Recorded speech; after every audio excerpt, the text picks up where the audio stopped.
नमस्कार, मैं दामिनी और आप देख रहे हैं बुलेटिन अपडेट। आज की बड़ी खबर उत्तर प्रदेश से है, जहां पर कथावाचक पुंडरीक गोस्वामी को पुलिस द्वारा गार्ड ऑफ ऑनर देने पर विपक्ष ने सवाल उठाए हैं। वहीं हरियाणा विधानसभा के शीतकालीन सत्र के पहले ही दिन कांग्रेस पार्टी ने नायब सैनी सरकार के खिलाफ अविश्वास प्रस्ताव पेश किया, जिसे विधानसभा स्पीकर ने स्वीकार कर लिया।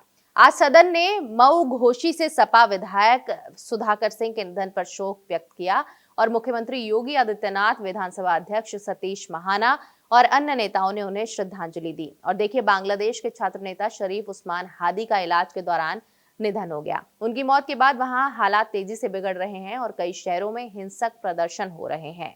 और आखिर में सऊदी अरब ने अपने देश से 500 से ज्यादा पाकिस्तानी भिखारियों को बाहर निकाल दिया। इस कार्रवाई ने पाकिस्तान की अंतर्राष्ट्रीय छवि पर नई बहस छेड़ दी है। इन सब पर बात करने से पहले एक नजर आज की हेडलाइंस पर। बांग्लादेश में 3 घंटे तक जलते न्यूज रूम में फंसे पत्रकार, आग से किताबें बचाती दिखी बच्ची, प्रदर्शनकारियों ने शेख हसीना का भी ऑफिस जलाया। रूसी राष्ट्रपति पुतिन बोले, यूक्रेन नाटो में शामिल होने की जिद छोड़े तभी शांति आएगी। संपत्ति जब्त करने पर कहा, यूरोपीय संघ चोरी नहीं डकैती कर रहे। जी राम जी बिल का विपक्ष कर रहा विरोध, संसद में टीएमसी ने रात भर दिया धरना। वहीं कांग्रेस अध्यक्ष मल्लिकार्जुन खड़गे ने कहा, मैं मां की कसम खाकर कहता हूं, ये कानून गरीबों के लिए नहीं। बिहार के मुख्यमंत्री नीतीश कुमार के द्वारा मुस्लिम महिला डॉक्टर का हिजाब हटाने को लेकर बोला पाकिस्तान, भारत में मुस्लिम महिला का हिजाब उतारना गलत, वहां मुस्लिमों से नफरत बढ़ रही।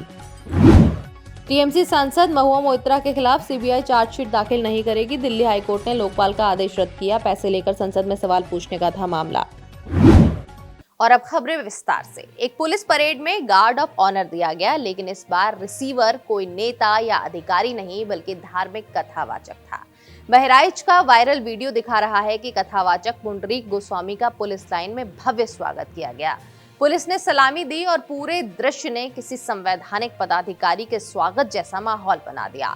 वीडियो वायरल होते ही लोगों ने इसके नियम और वैधता पर सवाल उठाए। नगीना से सांसद और भीम आर्मी प्रमुख चंद्रशेखर आजाद ने कहा कि भारत कोई धार्मिक मठ नहीं है बल्कि संवैधानिक गणराज्य है और ऐसे सम्मान पर स्पष्ट जवाब जरूरी है।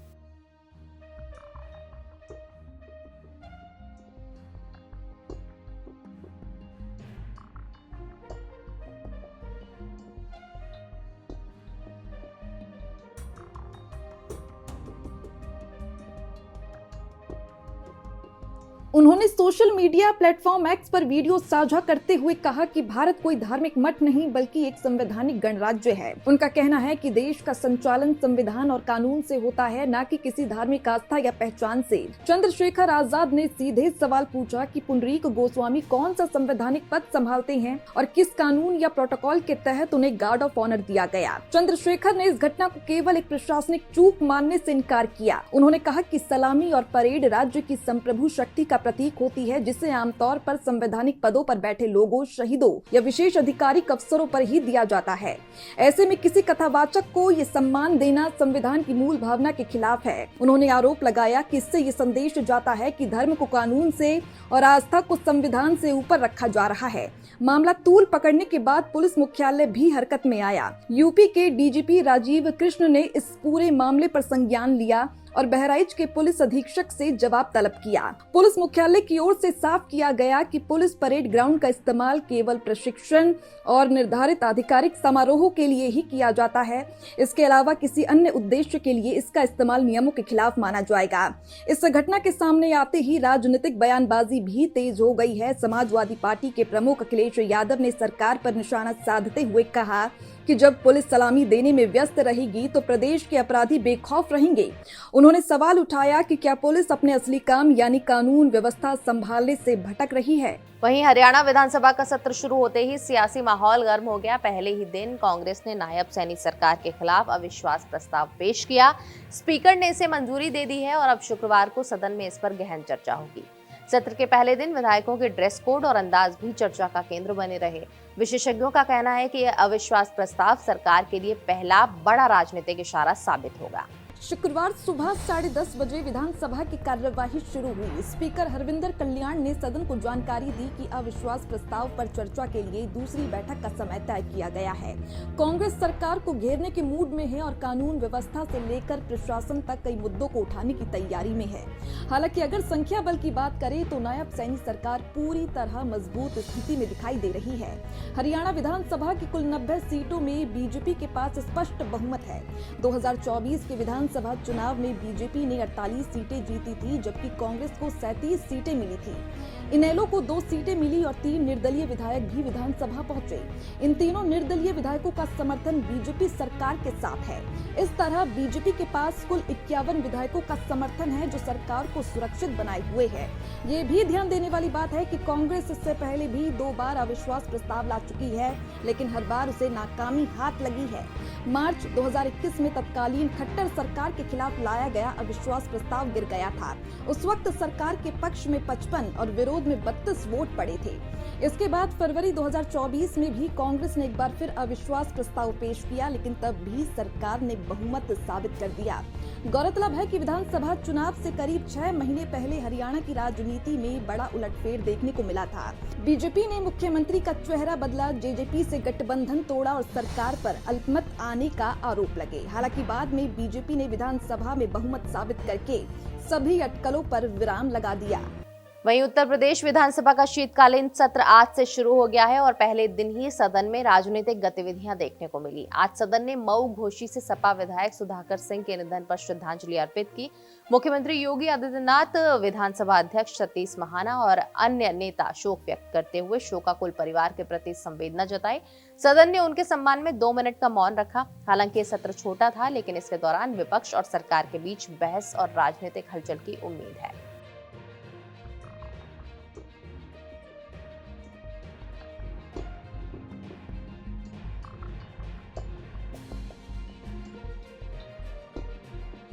उत्तर प्रदेश विधानसभा का ये शीतकालीन सत्र आज से शुरू होकर 24 दिसंबर तक चलेगा। सत्र के पहले 2 दिन यानी शनिवार और रविवार को अवकाश रहेगा।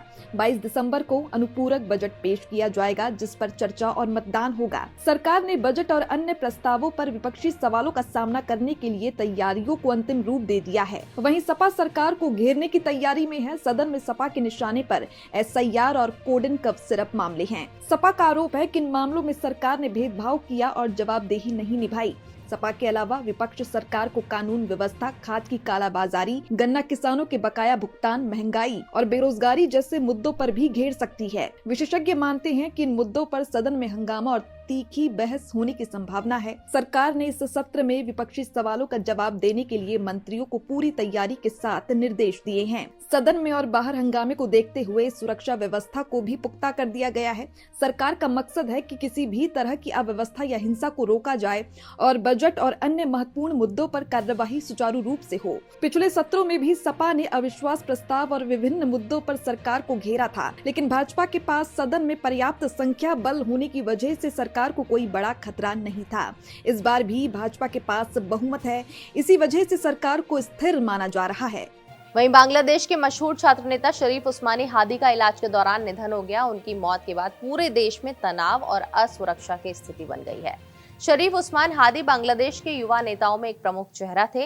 वो छात्र आंदोलनों में सक्रिय रहे और सरकार के खिलाफ अपनी आवाज बुलंद करते थे। 2024 के छात्र विरोध प्रदर्शनों में उनकी भागीदारी खास रही और युवा वर्ग में उनका काफी असर था।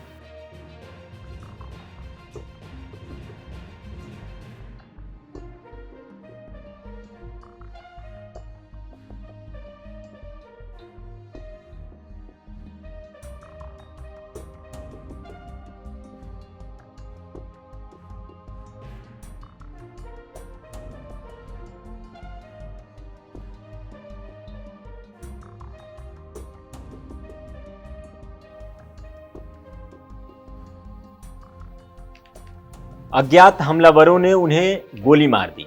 गोली सिर के पास लगी और गंभीर रूप से वो घायल हो गए।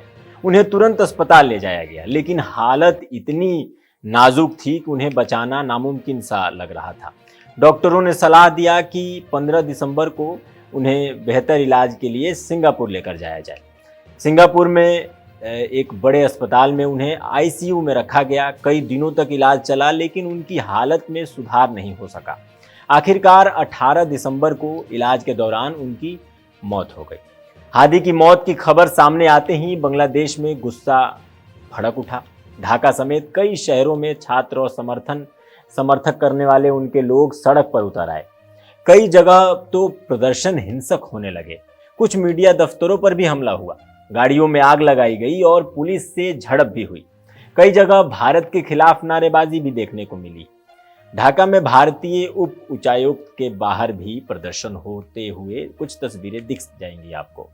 इससे भारत और बांग्लादेश के रिश्ते को लेकर भी चिंता बढ़ गई है। बांग्लादेश की अंतरिम सरकार ने हालात पर काबू पाने के लिए सुरक्षा बढ़ा दी है। सरकार ने हादी की मौत पर शोक भी जताया है और दोषियों को पकड़ने का भरोसा दिया है। सरकार ने लोगों से शांति बनाए रखने की अपील भी की है। पाकिस्तान फिर से वैश्विक स्तर पर आलोचना की वजह बन गया है। सऊदी अरब ने अपने देश से 500 से ज्यादा पाकिस्तानी भिखारियों को अचानक बाहर निकाल दिया। ये लोग फर्जी वीजा लेकर सऊदी अरब में दाखिल हुए थे और वहां भीख मांगते थे। अमीर इस्लामिक देशों ने पहले भी पाकिस्तान सरकार को चेतावनी दी थी कि वो अपने नागरिकों को विदेशों में भिखारी बनने से रोकें, लेकिन पाकिस्तान ने उनके कोई प्रभावी कदम नहीं उठाया। इसी वजह से अब सऊदी अरब की यह कार्रवाई देश की अंतर्राष्ट्रीय साख पर सवाल खड़े कर रही है। पूरी दुनिया में घूम घूम कर अपने देश की बेइज्जती कराने वाले कुछ पाकिस्तानी अब फिर से चर्चा में हैं। इस बार सऊदी अरब ने अपने देश से करीब 500 से ज्यादा पाकिस्तानी भिखारियों को एक झटके में बाहर निकाल दिया। ये लोग फर्जी वीजा पर सऊदी अरब में दाखिल होकर वहां की सड़कों पर भीख मांग रहे थे। सऊदी अरब और यूएई जैसे अमीर इस्लामिक देशों ने पहले भी पाकिस्तान के प्रधानमंत्री शहबाज शरीफ को चेतावनी दी थी कि वे भिखारी आबादी पर काबू पाएं। चेतावनी में कहा गया था कि यदि पाकिस्तानी नागरिकों को विदेश में भिखारी बनने से नहीं रोका गया तो सख्त कार्रवाई की जाएगी। लेकिन पाकिस्तान ने इस चेतावनी के बावजूद भी कोई ठोस कदम नहीं उठाए। इसके बाद सऊदी अरब ने 56,000 पाकिस्तानी भिखारियों को देश से बाहर निकालने का आदेश जारी कर दिया। इस कदम से पाकिस्तान की अंतर्राष्ट्रीय छवि पर एक बार फिर से सवाल उठ गए हैं। पाकिस्तान ने दावा किया कि उसने अपनी भिखारी आबादी पर काबू पाने के लिए कई ठोस कदम उठाए हैं, जैसे कि हजारों लोगों को नो फ्लाई लिस्ट में डालना, लेकिन विशेषज्ञ मानते हैं कि यह सिर्फ दिखावा है और असल नियंत्रण अभी तक नहीं हुआ है। इस घटना से यह भी साफ हुआ है कि पाकिस्तान में कुछ लोग भीख को पेशा मानते हैं। ये लोग न केवल अपने देश की छवि को नुकसान पहुंचा रहे हैं, बल्कि अंतर्राष्ट्रीय स्तर पर पाकिस्तान को शर्मिंदा भी कर रहे हैं। पिछले महीनों ही यूएई ने भी अधिकांश पाकिस्तानी नागरिकों को वीजा जारी करने पर रोक लगा दी थी। अब सऊदी अरब की कार्रवाई ने पाकिस्तान को उसकी औकात याद दिलाई है। सऊदी अरब और यूएई के कदम यह संदेश भी देते हैं कि अंतर्राष्ट्रीय समुदाय अब ऐसे मामले को नजरअंदाज नहीं करेगा। पाकिस्तान के लिए यह चेतावनी है कि वह अपनी आबादी पर नियंत्रण रखें, नहीं तो विदेशों में उनकी छवि लगातार खराब होती रहेगी। विशेषज्ञों के अनुसार पाकिस्तान की ओर से केवल दिखावटी कदम उठाने से अंतर्राष्ट्रीय दबाव कम नहीं होगा। सच्चाई यह है कि यदि देश अपनी भिखारी आबादी पर सही नियंत्रण नहीं करता तो ऐसे अंतर्राष्ट्रीय बेइज्जती के मामले समय समय पर सामने आते रहेंगे। भिखमंगी को पेशा बनाने वाले पाकिस्तानी नागरिक अब दुनिया के लिए चिंता का विषय बन गए हैं। पूरी दुनिया की निगाहें इस बात पर टिकी हैं कि पाकिस्तान अपनी भिखारी आबादी को वास्तविक रूप से कैसे नियंत्रित करता है और अंतर्राष्ट्रीय स्तर पर इस शर्मिंदगी को कैसे संभालेगा। तो आज हमारे इस बुलेटिन अपडेट में इतना ही, लेकिन खबरों का सिलसिला लगातार ऐसे ही जारी रहेगा। आप बने रहिए हमारे साथ और देखते रहिए भारत अपडेट।